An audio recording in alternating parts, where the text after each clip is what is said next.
Assalamualaikum warahmatullahi wabarakatuh.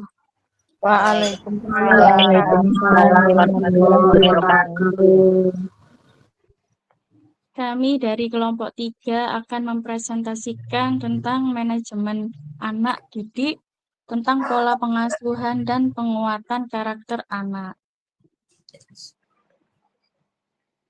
Dan di sini anggota kelompok kita ada Bu Mira, ada Bu Retno, ada Bu Setiarini, dan ada saya sendiri, Bu Hanifatus Safira.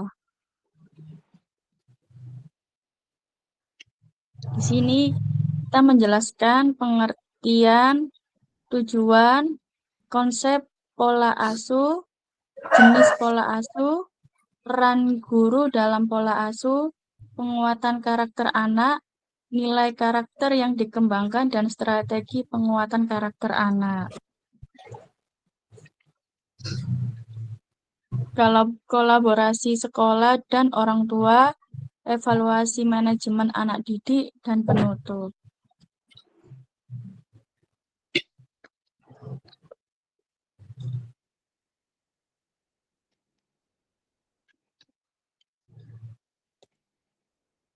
Lanjut, Bu.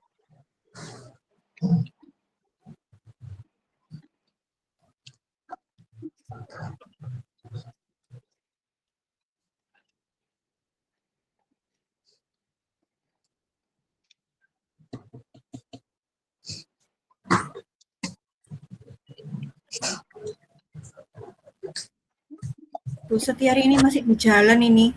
Digantikan Bu Retno dulu bisa nggih?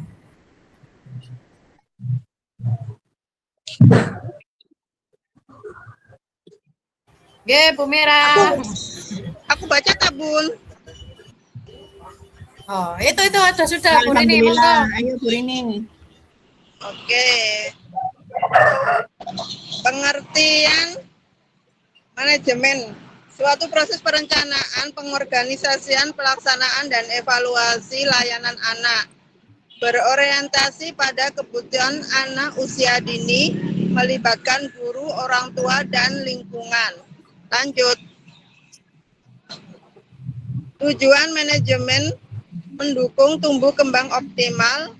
2. Menciptakan lingkungan belajar aman dan menyenangkan. 3. Membentuk perilaku dan karakter positif. Next. Konsep pola pengasuhan. Pola pengasuhan adalah gaya mendidik dan memperlakukan anak secara konsisten yang membentuk perilaku serta kepribadiannya, meliputi pemberian aturan batasan dan arahan. Pola pengasuhan berpengaruh terhadap kualitas hubungan emosional. Bagaimana orang dewasa merespon segala kebutuhan anak? Pola pengasuhan berperan besar pada perkembangan karakter anak dan kemandirian dan sosial anak. Lanjut, next. Bunda Retno. Baik, untuk selanjutnya jenis pola pengasuhan. Jenis pola pengasuhan ada 3, yaitu otoriter, permisif, dan demokratis. Otoriter itu ialah jenis pola pengasuhan yang banyak sekali aturan yang tanpa kita memberikan penjelasan pada anak, sehingga anak jarang terlibat dalam mengambil keputusan, komunikasi satu arah, hukuman juga lebih sering digunakan, kontrol sangat tinggi, dan kehangatan sangat rendah. Kebalikan dari otoriter yaitu permisif. Anak diberi kebebasan tanpa batas yang jelas, aturan yang nggak konsisten, dan orang dewasa cenderung mengikuti apa saja keinginan dari anak. Kemudian yang pola asuh ketiga, demokratis. Adanya aturan yang jelas, disertai alasan untuk dipahami anak. Komunikasi yang terjadi komunikasi dua arah. Anak diberikan kesempatan untuk memilih dalam batasan tertentu dan mengutamakan bimbingan bukan hukuman. Seperti yang kita ketahui dalam pola asuhan yang 3 macam ini, mungkin saya sendiri mengalami di otoriter. Otoriter ini mungkin itu zamannya penjajahan ya, kalau saya rasa, dan itu berdampak sekarang sih saya rasa. Dulu saya juga sempat mendidik anak-anak itu dalam pengasuhan otoriter. Itu dampaknya itu sangat tidak baik bagi perkembangan anak dan merupakan menjadi karakternya anak. Sehingga mereka tidak banyak ide, biasanya mereka cenderung menurut hanya karena rasa takut. Sedangkan untuk saat ini saya rasa kebanyakan beberapa wali murid, menurut saya kalau mereka itu masih memiliki satu putra ataupun putri, kebiasaan itu mereka lebih permisif, sehingga menuruti banyak sekali keinginan anak-anak tanpa ada batasan yang jelas dan aturan yang tidak konsisten. Ini pun akan memberikan dampak dalam jangka panjang maupun di dalam dunia pendidikan mereka. Memang yang lebih baik itu demokratis. Untuk anak-anak anak usia dini, saya rasa masih perlu sekali batasan-batasan untuk anak, dan pun mereka diberikan kesempatan untuk memilih itu dalam batasan tertentu, sehingga mereka bisa menyadari, bisa paham mana yang boleh, mana yang tidak boleh, mana yang baik dan mana yang tidak baik, tetapi mereka bisa masih merasakan bebas untuk menentukan apa yang mereka mau. Kemudian peran kita sebagai guru, mungkin sebagai teladan atau role model bagi anak. Misal dari cara bicara, cara mengelola emosi, dan menunjukkan rasa empati. Ini barusan saya bahas juga dengan guru-guru di kelas, teman-teman sesama guru. Itu seperti ini ya, misal cara berbicara. Biasanya itu anak-anak kalau mengeluarkan pendapat atau bertanya atau apa itu menurut saya kurang pas gitu ya. Mungkin itu harus diperbaiki. Jadi seperti kita juga ya di forum banyak orang seperti ini. Etika tetap harus kita jalankan, dan itu harus kita sosialisasikan ke anak-anak. Misalnya kalau mau bicara atau bertanya, lebih baik raise hand atau angkat tangan atau minta izin terlebih dulu dengan guru, tidak dengan cara memotong pembicaraan orang dewasa ataupun gurunya. Mengelola emosi dengan baik itu pun juga perlu cara khusus untuk menangani anak-anak ini ya, karena memang mereka belum paham emosinya, belum tahu bagaimana mencurahkan emosinya, mungkin di sembarang tempat, nggak tahu itu di kelas atau mungkin di tempat umum. Nah, ini memang kita harus banyak cara untuk mengelola emosinya anak. Sebagai guru, kita juga harus menciptakan lingkungan pengasuhan yang positif. Yang saya bilang positif ya ini, saling memberikan kesempatan untuk anak-anak itu berbicara. Bukan hanya mendengarkan dari bu gurunya, namun perlu batasan yang jelas, perlu aturan yang jelas. Kemudian, nah ini yang sangat perlu, mitra untuk orang tua. Karena kita bisa menyamakan pendekatan pengasuhan. Berbagai macam informasi perkembangan anak itu harus kita sampaikan ke orang tua. Apabila mungkin di sekolah ada temuan-temuan yang dirasa bu guru harus dikomunikasikan dengan orang tua. Kemudian memberikan edukasi parenting juga untuk orang tua yang masih menggunakan pola asuh permisif, sehingga anak cenderung berbuat sekehendak hatinya tanpa aturan. Banyak kita temui anak-anak sekarang, walaupun mungkin sudah usia TK, TKB, mungkin itu karena lingkungan ya saya rasa. Jadi itu perlu kita komunikasikan dengan orang tua. Apabila aturan di sekolah, terutama di kelas, itu harus sama gitu dengan aturan orang tua di rumah. Kendalanya apabila orang tua itu terlalu permisif, sedangkan dibatasi norma dan aturan di sekolah, biasanya anak cenderung meremehkan apa yang bu gurunya itu sampaikan. Sebagai penguat karakter anak. Kenapa dibilang sebagai penguat karakter anak? Karena bu gurunya selalu mengajarkan di kelas, di sekolah, melalui pembiasaan menanamkan nilai-nilai seperti disiplin, tanggung jawab, dan kerjasama. Slide berikutnya yaitu strategi penguatan karakter. Apa saja sih strategi kita sebagai guru sehingga bisa terlaksana dengan baik penguatan karakter anak-anak ini? Mungkin di tahap pertama melalui pembiasaan rutin di sekolah. Pembiasaan rutin ini sangat perlu sekali, walaupun itu hanya sederhana, tapi kalau kita lakukan berulang-ulang, itu akan menjadi kebiasaan yang baik dan itu menjadi karakter lama-lama untuk anak-anak itu. Misal disiplin datang tepat waktu. Sebenarnya datang tepat waktu ini untuk anak-anak usia dini itu tergantung dari orang tuanya juga. Tidak hanya anaknya saja, mungkin anaknya pas rewel ya, atau mungkin di rumah sedang karena tidur terlalu malam sehingga bangunnya kesiangan sehingga mereka datang terlambat. Tapi nggak banyak, maksudnya banyak dijumpai juga anak-anak ini datang terlambat itu mungkin karena orang tua, karena mereka belum bisa datang sendiri kan. Nah, kita perlu komunikasi dengan orang tua, karena menurut saya disiplin datang tepat waktu itu sangat berpengaruh untuk moodnya anak-anak untuk mengikuti pembelajaran satu hari. Kemudian kemandirian, misal buka dan pasang sepatu sendiri. Seperti hal ini tuh kalau di tempat saya juga saya wajibkan. Bahkan saya tempel juga, wajib. Apabila ada orang tua begitu datang langsung ambil tas, ambilkan sepatu atau pasang sepatunya anak-anak itu biasanya ditegur secara halus dengan bu gurunya atau mungkin saya bisa mendampingi bu gurunya untuk memberikan penguatan ke orang tua bahwa anak bisa melakukan sendiri. Kemudian tahap kedua kita bisa penguatan positif melalui pujian, penghargaan apabila anak melakukan hal yang baik atau berprestasi.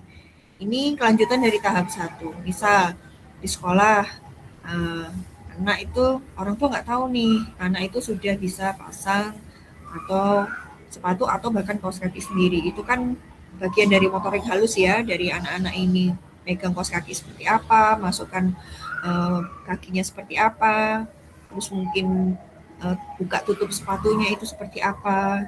Mungkin orang tua itu nggak tahu kalau di sekolah itu bu gurunya ini ngajarin gitu loh. Bahkan di kelas pun ada saat-saat untuk pembelajaran life skill, basic life skill di kelas itu seperti itu, pakai baju sendiri, pakai sepatu sendiri. Nah, itu kita perlu mengkomunikasikannya dengan orang tua. Pada saat anak sudah berhasil, kita berikan apresiasi. Anak diberikan apresiasi oleh bu guru dengan orang tua itu beda rasanya. Anak mungkin akan lebih merasa senang gitu kalau orang tuanya menghargai atas apa yang keberhasilan si anak tersebut. Kemudian tahap 3 melalui kegiatan bercerita atau role model. Banyak sekali dongeng-dongeng atau cerita yang bisa kita jadikan contoh untuk anak-anak supaya anak-anak itu berkarakter yang baik. Berikutnya silahkan Bu Retno. Ya, Bu Mira. Kemudian ada kolaborasi antara sekolah dan orang tua. Kolaborasi ini sangat penting karena mendukung perkembangan anak bisa melalui program parenting. Nah, itu diharapkan antar sekolah dan orang tua itu memiliki pemahaman yang sama tentang pola pengasuhan. Kemudian komunikasi yang intensif antara guru dan orang tua juga membantu dalam memantau perkembangan anak dan kesepakatan aturan dan pembiasaan antara di rumah maupun di sekolah. Jadi antara orang tua dan guru itu juga saling kerjasama. Jangan sampai kita di sekolah sudah menerapkan seperti ini, tapi di rumah sudah diabaikan karena orang tua sibuk kerja atau bagaimana. Sebisa mungkin kita juga memberitahu kepada wali murid tetap memperhatikan anak-anaknya di rumah. Lanjut. Kesimpulannya yaitu manajemen anak didik yang baik mendukung perkembangan holistik, yaitu perkembangan secara menyeluruh. Kemudian sinergi pengasuhan dan pendidikan itu dapat memperkuat karakter anak. Perlu adanya konsistensi dan kolaborasi semua pihak, yaitu tadi antara sekolah dan keluarga. Kemudian evaluasi manajemen anak didik sangat diperlukan karena bisa melalui observasi, catatan anekdot, portofolio karya anak, dan juga refleksi dari gurunya. Sekian, terima kasih presentasi dari kelompok 3. Mungkin ada yang mau sharing, tanya, jawab, monggo.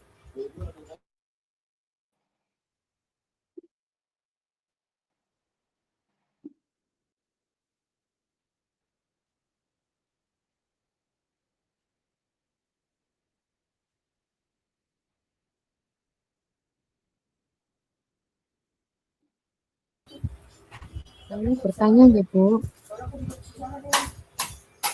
Nggih, Bu Galuh. Ya, alhamdulillah, terima kasih waktunya Bu. Nih, bagaimana cara menghadapi anak yang menunjukkan perilaku akibat pola asuh yang kurang tepat? Itu pertanyaan dari saya, Ibu. Monggo dijawab.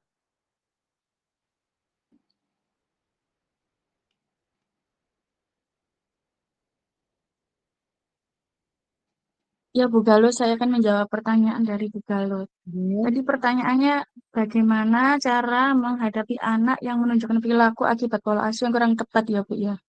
Nggih. Ya, saya sebagai guru itu saya akan yang pertama mengamati perilaku anak dengan bijak dulu, Bu. Terus memberikan pendekatan yang lebih suportif dan konsisten. Terus mengajak anak berbicara dengan pribadi dan berkomunikasi dengan orang tua untuk mencari solusi bersama. Itu, Bu.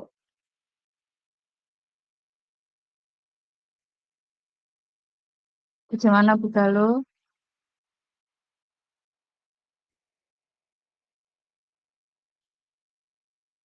Terima kasih Ibu atas jawabannya. Iya, sama-sama, Bu Galuh.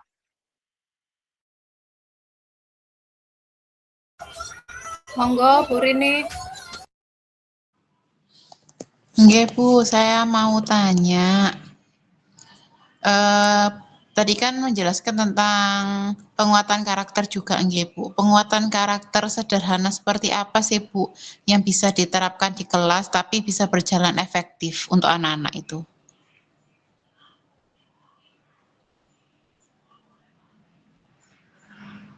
Nggih, begitu Bu pertanyaan saya. Makasih. Nggih, sama-sama. Saya coba bantu jawab nggih Bu Rini. Nggih Bu, monggo. Tadi pertanyaannya bentuk penguatan karakter yang sederhana tapi juga bisa efektif di kelas nggih. Nggih, betul Bu Retno. Nggih. Bentuk penguatan karakter yang sederhana tetapi bisa efektif di kelas itu sebenarnya nggak harus rumit. Justru yang kecil, rutin, kemudian konsisten itu biasanya paling berdampak. Yang pertama bisa memberikan contoh langsung. Nah, kan anak usia dini itu belajar banyak dengan meniru. Jadi ketika gurunya berbicara sopan, bisa menepati janji dan bersikap sabar. Nah, itu anak-anak pelan-pelan juga akan mengikuti dari yang dilakukan dari bu guru itu. Seperti siapa ya, kata Bu Cucu itu kan juga pernah menerangkan nih. Padahal mamanya juga guru. Nah, tetapi dia lebih percaya dan lebih nurut sama omongan bu gurunya. Nah, seperti itu. Kemudian ada pembiasaan kegiatan yang baik itu setiap hari. Misalnya membiasakan anak untuk mengucapkan salam waktu masuk kelas, kemudian berdoa sebelum belajar, mau antri saat cuci tangan, kemudian merapikan mainan setelah digunakan. Nah, itu dilakukan berulang-ulang, lama-lama bisa menjadi kebiasaan yang baik buat anak. Kemudian yang ketiga bisa memberikan pujian saat anak berperilaku positif, misalnya jangan hanya ngomong bagus ya, nah tetapi bisa misalnya bu guru senang loh kamu mau berbagi pensil dengan temanmu. Nah, pujian yang jelas gitu tuh membuat anak tahu akhirnya perilaku mana yang diinginkan sama bu guru. Kan kalau itu tadi berarti dia mau nih berbagi pensil dengan temannya, nggak hanya bagus ya. Nah, itu kan masih masih nggak tahu apa ini yang bagus nih gitu. Kemudian bisa memberikan penguatan yang sederhana seperti diberi stiker, nah terus diberi tepuk atau kartu senyum. Nah, itu bukan hanya sekedar hadiah, tetapi itu tanda kalau usahanya anak itu kita hargai. Kemudian ada lagi mengajak anak untuk refleksi singkat. Nah, misalnya gurunya bertanya nih, kegiatan hari ini siapa ya yang sudah membantu temannya hari ini tadi. Nah, itu bisa membantu anak memahami makna perilakunya yang itu tadi.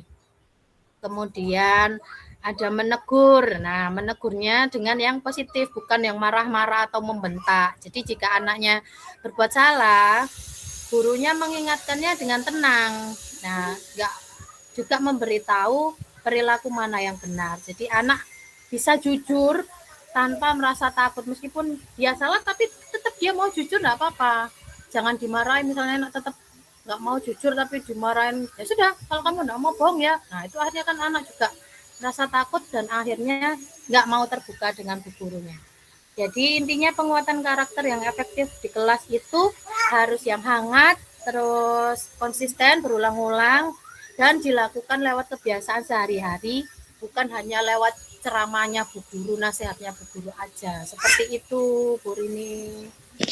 Berarti harus langsung praktek nggih Bu, dan guru jadi role model ya. Nah, ya harus dari gurunya juga. Nggih, nggih. Nggih, terima kasih Bu Retno penjelasannya. Sama-sama Bu Rini.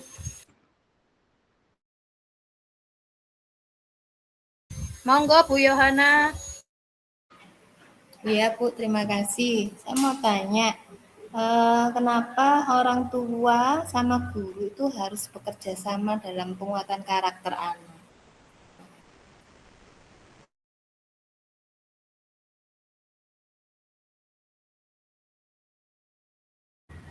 Baik, terima kasih atas pertanyaannya Bu Yohana.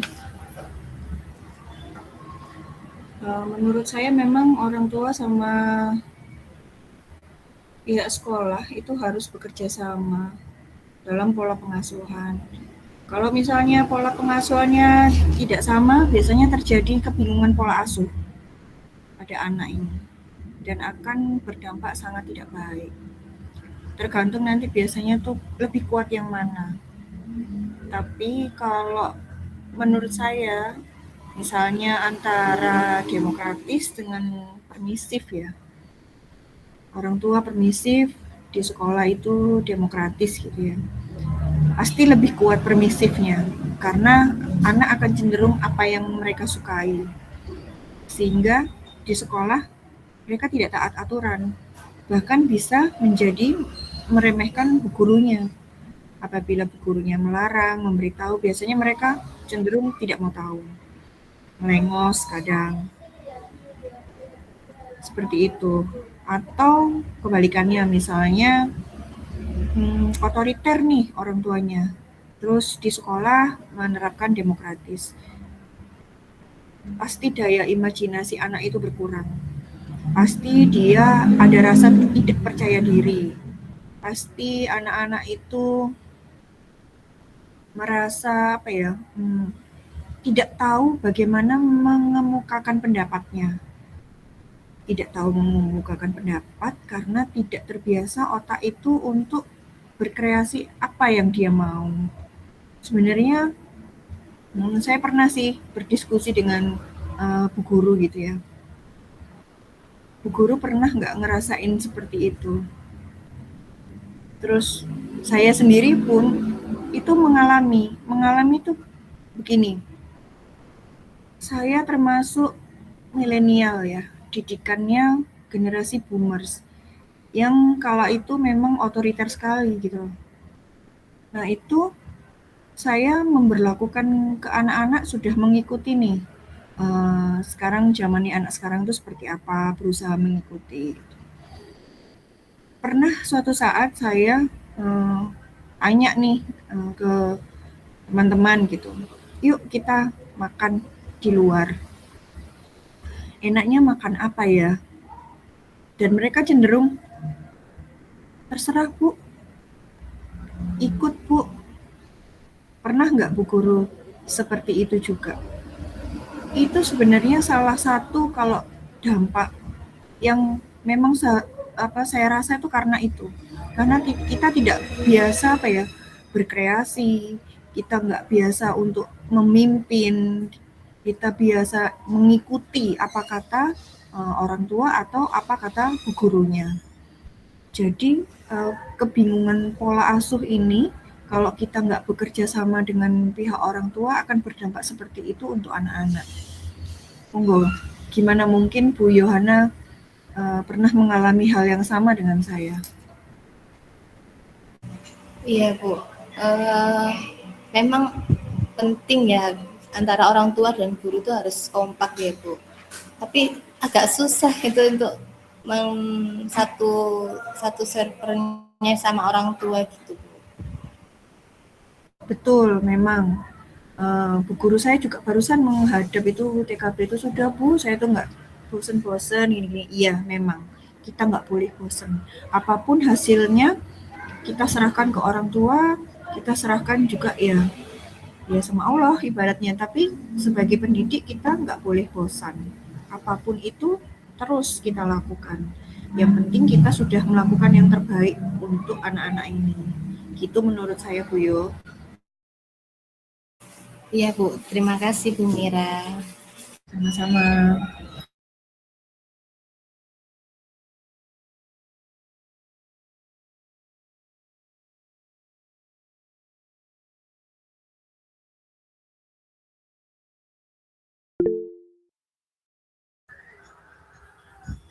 Monggo Bu Erma.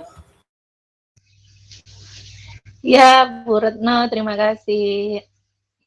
Saya mau nanya, tadi kan Bu Mira bilang ini ya, tidak boleh bosan-bosan untuk mengingatkan atau ya memberikan ini arahan terus-menerus ya.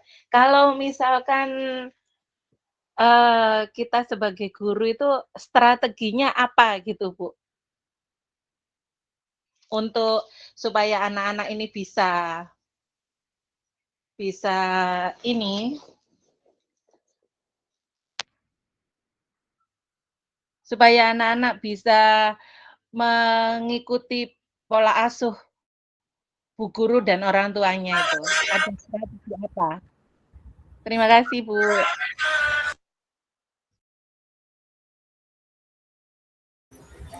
Oke, baik.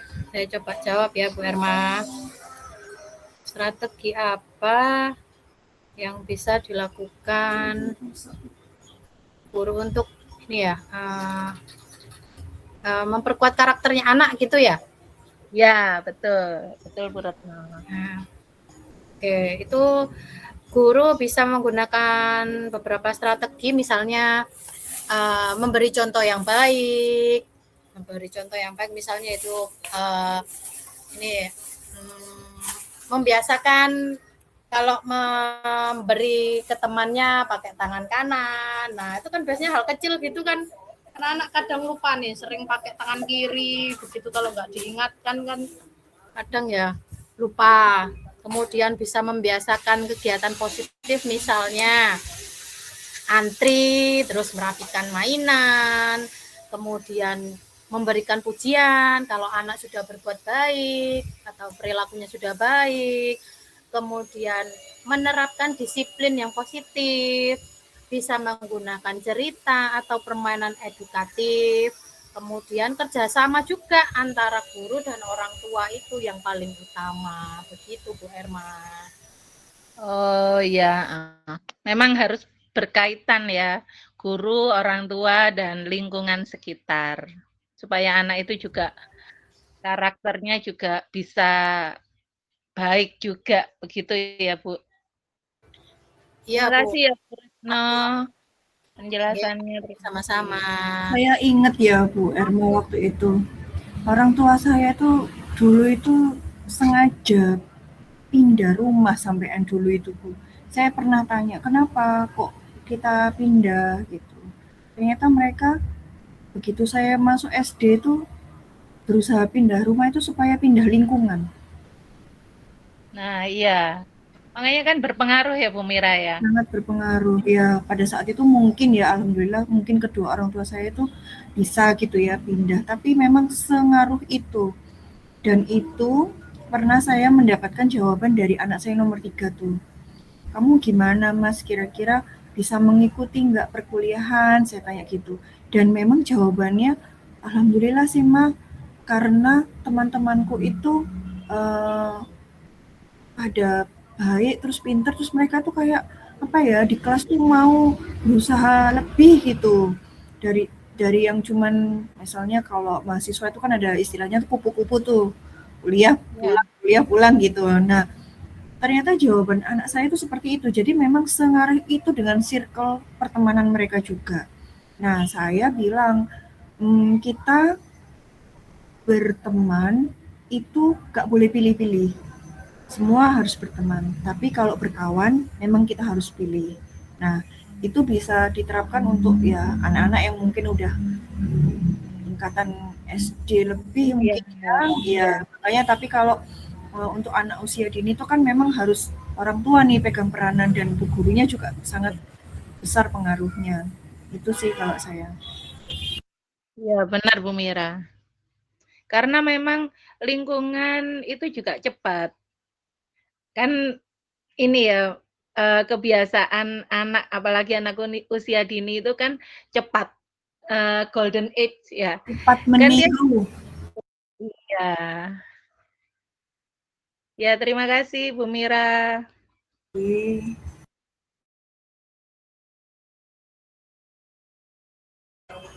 Monggo Bu Fitri.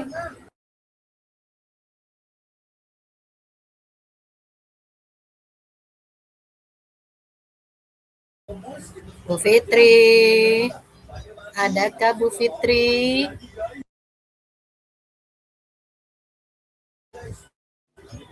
Saya lompati dulu ya. Monggo Bu Lanjut, Niswa. Oke. Mangga, Ya, Bunda. Mangga. Ini saya mau bertanya. Nilai karakter yang seperti apa sih Bun yang perlu dikembangkan pada anak usia dini itu?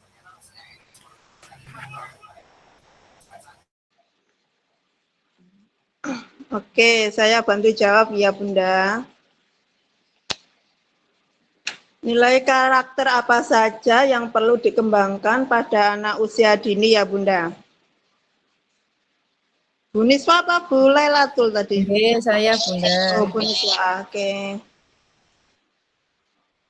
Beberapa nilai karakter penting yang perlu dikembangkan di sekolah antara lain yaitu religius, jujur, disiplin, dan tanggung jawab.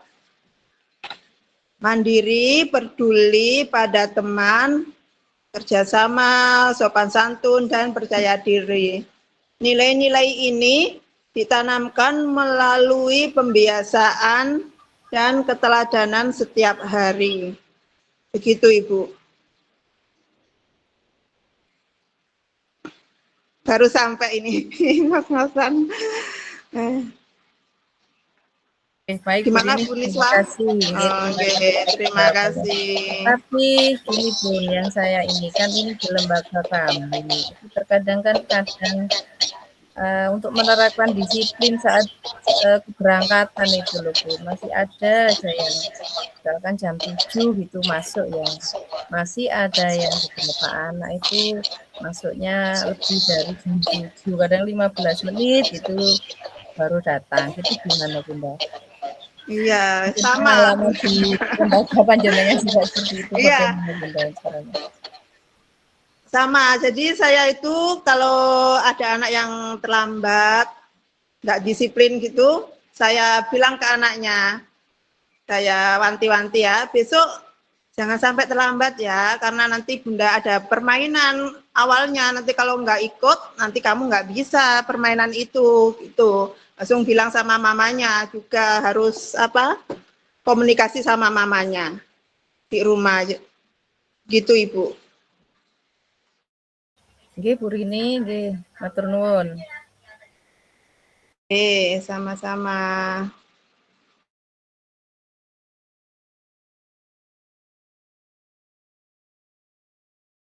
Monggo Bu Siti Romlah. Oh, nggih Bu, matur suwun. Ini mau saya tanyakan, Bu. Strategi apa yang bisa digunakan guru untuk memperkuat karakter anak di sekolah?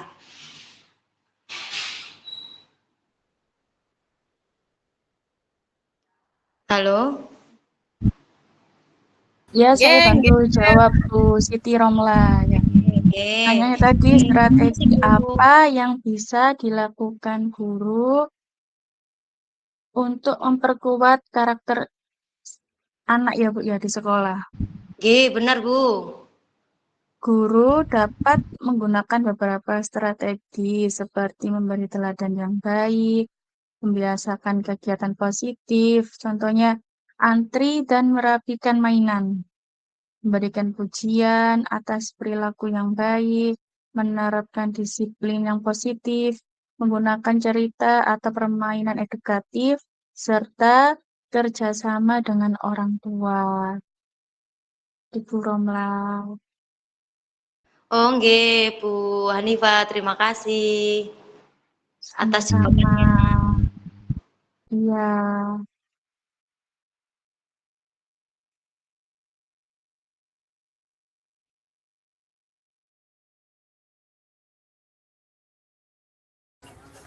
Monggo, barangkali mau ada yang masih bertanya atau mau sekedar sharing.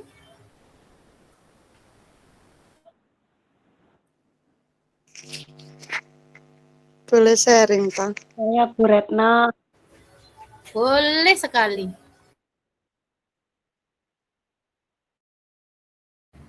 Ini tadi yang Bu Laila tuh tadi mau tanya ya? Nah, ya ini Bu Fitri ada. Monggo Bu Ya Fitri wis, sebentar habis ya Bu itu Bu Yuyun. Yuyun ya. Lanjut aja nanti. Nggih.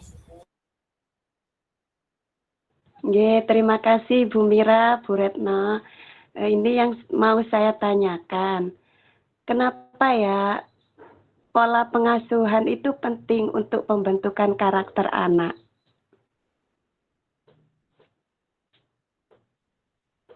Sudah itu saja, Bu. Nggih, Bu Fitri. Saya bantu jawab ya. Tadi pertanyaannya kenapa pola pengasuhan itu penting dalam pembentukan karakter anak ya. Pola pengasuhan itu penting dalam pembentukan karakter anak itu karena dari situ anak pertama kali belajar tentang sikap, kebiasaan, kemudian nilai-nilai yang positif.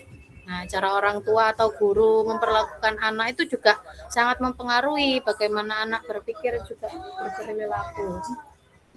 Kemudian jika anak diasuh dengan penuh kasih sayang, aturan yang jelas, dan contoh yang baik, anak itu cenderung tumbuh menjadi anak yang percaya diri, disiplin, dan peduli sama orang lain.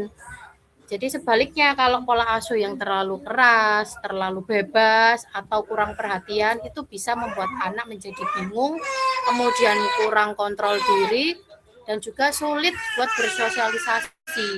Selain itu karakter anak tidak terbentuk dalam sekali dua kali nasihat. Nah, itu kan karakter anak itu terbentuk karena kebiasaan yang diulang-ulang atau setiap hari.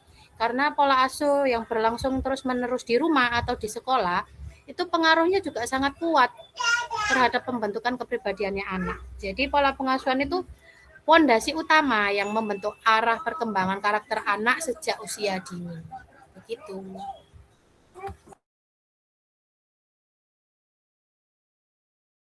Bagaimana Bu Fitri? Barangkali ada sanggahan dari jawaban saya.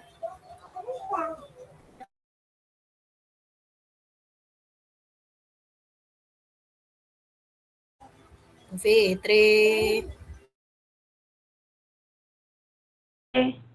Nggih, Bu Retno, terima kasih atas jawabannya. Sama-sama. Berarti pengasuhan yang baik, yang benar, nggak benar sih. Intinya yang baik lah, benar-benar sangat mempengaruhi perkembangan karakter anak ya, Bu ya. Iya, Ibu. Ya, terima kasih Bu Retno. Sama-sama. Monggo Bu Yuyun mau sharing? Iya, saya mau sharing. Tadi yang ditanyakan Bu Niswa tadi kan tentang kedisiplinan anak itu bagaimana gitu kan. Tadi sudah dijelaskan sama Bu Rini. Kalau menurut saya kedisiplinan anak itu kan dari kurangnya disiplin orang tua yang mungkin. Jadi jalan nggak apa-apa masih TK, nggak apa-apa terlambat. Yang namanya anak itu sebenarnya itu pengen nggak terlambat. Tapi orang tua yang menyebabkan anak untuk datang sekolah itu terlambat. Kadang orang tua juga menyalahkan kenapa anaknya terlambat. Beberapa di lembaga saya itu beberapa wali murid itu pernah. Ma, kenapa Ananda kok sering terlambat? Jawabannya gini, satu, ini menyakitkan hati saya sih. Wong gurunya aja lo terlambat, Bu. Tuing. Oh, siapa ya, Ma? Gurunya yang terlambat. Nggak ada kok, Ma, yang terlambat. Kadang itu wali murid itu berprotes seperti itu. Dan itu juga bisa menjadi contoh bahwa kalau kedisiplinan itu tidak bisa dilihat dari tidak bisa dilihat dari anak saja, tapi pasti mamanya itu juga memberitahukan kepada anaknya, itu loh misalnya, itu loh kalau di sekolah, Ma cepetan anterin aku, nanti aku terlambat, dimarahin bu guru. Alah, Bu Yuyun loh juga terlambat kalau datang sekolah. Kadang wali murid itu pernah bilang seperti itu tuh, kadang itu pernah gitu. Jadi ya ini hanya contoh ya Bu ya, bukan saya yang terlambat gitu. Nanti dipikir saya yang datang terlambat lah. Terus kita sebagai guru itu harus bisa memahamkan bahwa kalau guru terlambat itu sebelumnya sudah izin gitu loh. Jadi kita harus bisa memahamkan ya anak-anak gitu loh, Bu. Yang namanya disiplin itu dari semuanya, bukan dari anak saja gitu loh. Maksud saya itu gitu. Udah gitu aja.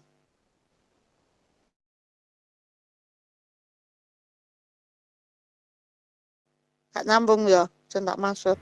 Terima kasih Bu Yuyun. Betul lah, nyambung Bu. Tadi ada di slide itu kan sebagai role model ya.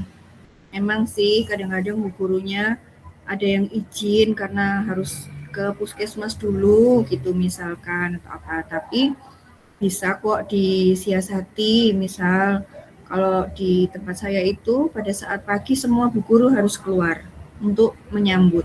Satu. Yang kedua, tidak saya perkenankan mereka membawa HP dalam proses menerima siswa. Ada HP sekolah yang standby sehingga orang tua misalnya kalau ngabarin sakit apa bisa lewat HP sekolah. Kemudian pada saat menunggu teman datang nih mulai dari jam 7 sampai jam setengah 8 sebelum mulai morning circle itu bu gurunya harus menemani bermain. Bermain itu bisa kita sambil ngobrol sama anak-anak, tidak ngobrol dengan temannya. Saya bilang sama teman-teman, kita boleh ngobrol pada saat murid sudah pulang. Murid sudah pulang pun jam 10:30 ya, TKA, TKB itu pulang, kita boleh mau ngobrol, kita boleh mau istirahat atau apapun. Tapi pada saat jam pembelajaran lebih baik menemani siswa untuk ngobrol. Itu pun berguna juga tuh untuk bonding dengan gurunya, memberikan cerita-cerita yang baik, menasehati dengan baik, mungkin lebih tidak judgement atau di kelas didengar orang banyak, misalkan itu bisa kita lakukan. Nyambung Bu Yuyun, terima kasih sharingnya. Iya, sama-sama Bu Mira. Saya juga gitu kok. Kadang apa namanya kita itu di tempat saya tuh juga semuanya itu piket kedatangan, piket kepulangan. Nah, kebetulan itu guru yang datangnya terlambat izin karena anaknya itu sakit, harus beli obat dulu di apotek. Dan apoteknya kan bukanya kan jam 7. Mereka sudah izin di jam habis sholat subuh, jam setengah 6, jam 5-an sudah izin ke saya. Bu, maaf ngapunten, saya nanti kebetulan piket jadwalnya, jadi saya datang terlambat karena bla bla bla bla. Lah, pas barengan datangnya itulah anak didiknya ini kebetulan anak kelas yang guru yang terlambat tadi gitu loh. Lah mamanya, lah ini sering, masa sekali pas saya tegur itu kok jawabnya itu yang dibuat alasan. Akhirnya wali murid tadi saya kasih penjelasan yang memang benar-benar real, bukan disengaja, tapi memang ada kendala yang harus benar-benar izin gitu. Dan anak ini tuh hampir masuknya kan saya itu kan jam setengah 8 kan. Dari jam 7 itu mereka tuh banyak yang sudah masuk karena kepingin bermain dulu di area sekolah. Dan guru setengah 7 itu sudah datang. Dan jam 7 itu sudah yang waktunya piket sudah berdiri di depan pagar gitu loh, menyambut kedatangan siswa gitu loh. Ya, itu tadi akhirnya saya merasa tidak tidak nyaman aja kalau itu dibuat alasan gitu loh. Wong muridnya itu loh datangnya ya masuk jam setengah 8 masuk sekolah. Kalau waktunya Ramadan, kalau nggak waktunya Ramadan juga jam setengah 8. Gitu loh, muridnya itu masuknya jam setengah 9 loh Bu, telatnya. Bayangkan, sudah ketinggalan berapa materi itu, sudah ketinggalan berapa area itu. Itu pun kalau nanti ketinggalan, marah-marah. Ini gimana Bu, anak saya belum tuntas yang ini. Nah, batin saya, lah salahmu anak membuat telat no. Pikir saya gitu. Tapi cuman nggak tak buat masalah, cuman gimana Bu caranya mereka dalam satu kelompok itu tadi sudah mendapatkan semua area yang pada hari ini pembelajaran hari ini. Nggih Bu, gitu. Tapi ya yang namanya guru kan kita sebagai orang yang dikasih amanah harus bisa membimbing, ngedemi guru supaya masih tetap semangat bekerja, mengajar gitu loh. Gitu aja.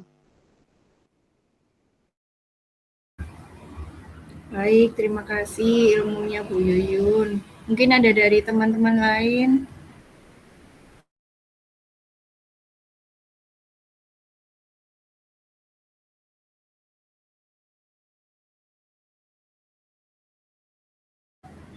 Kalau sudah nggak ada, mungkin bisa ditutup oleh Bu Safira, atau mungkin masih ada yang lain mau sharing juga? Kayaknya sudah deh Bu. Baik, ditutup Bu Safira.